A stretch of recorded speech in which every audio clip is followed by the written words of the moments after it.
Well, it's no secret that the United States has bases all over the globe. But now, a massive protest opposing the U.S. military presence in a country halfway across the world is really gaining ground. Just yesterday, nearly 100,000 people attended a rally in Japan's southern island of Okinawa, saying they don't really appreciate a U.S. military base on their island. They're not really down with rape, drunk driving, and noise pollution, which they blame on the U.S. military there.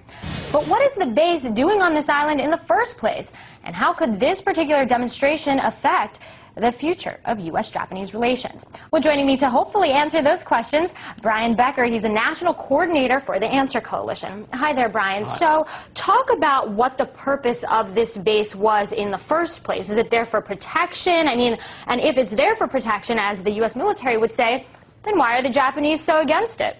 Well, the U.S. established the military base in Okinawa and completely took control of the island in 1945. That's 65 years ago. Why did they do it back then, though? Well, that was the end of World War II. The U.S. had dropped the nuclear bomb on Nagasaki and Hiroshima. Japan unconditionally surrendered. Japan was dominated by the U.S. military. The U.S. formally took control of Okinawa and only gave that back to Japan in 1972. So it has functioned as a principal military base. It's from the base that the United States bombed Laos, bombed Cambodia, bombed North Vietnam. In other words, this is a strategic center for the extension of U.S. military power in the Pacific. So you talked about the fact that, this was decades ago. So what is it doing now? I mean, what is the U.S. military saying? Why are they having this base here? The only reason that the U.S. still controls Okinawa is not for the defense of the Japanese people, nor the defense of the American people. It's for the extension of American power in a geostrategically important part of the globe. It's close to China, close to Taiwan,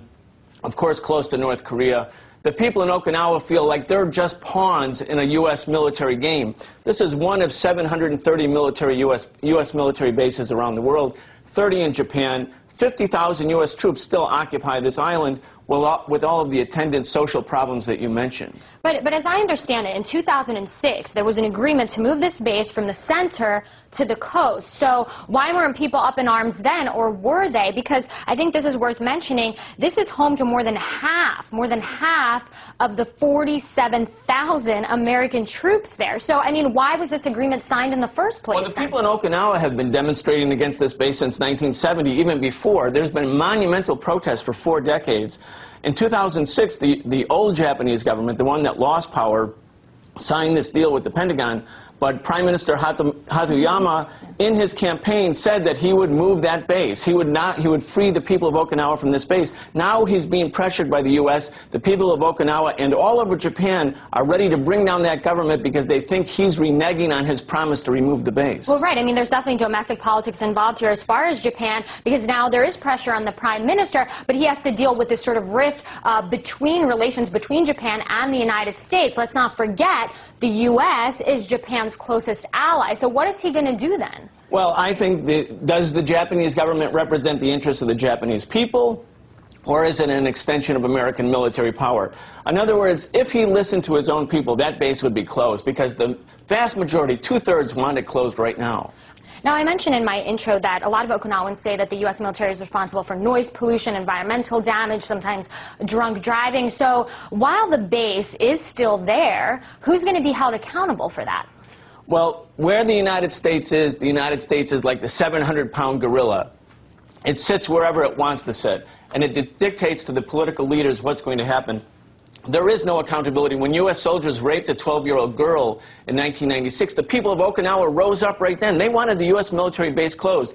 No more prostitution, no more sexual abuse against children, noise pollution, all other kinds of pollution. And yet the Japanese government, because it is still hostage to American military occupation, hasn't been able to listen to the interests of its own people. Well, it's going to be very interesting to see what happens, though it is very difficult to move a 700-pound gorilla. So, it is indeed. So we're going to keep our audience posted on all the latest in Okinawa. Brian Becker, thanks for your analysis.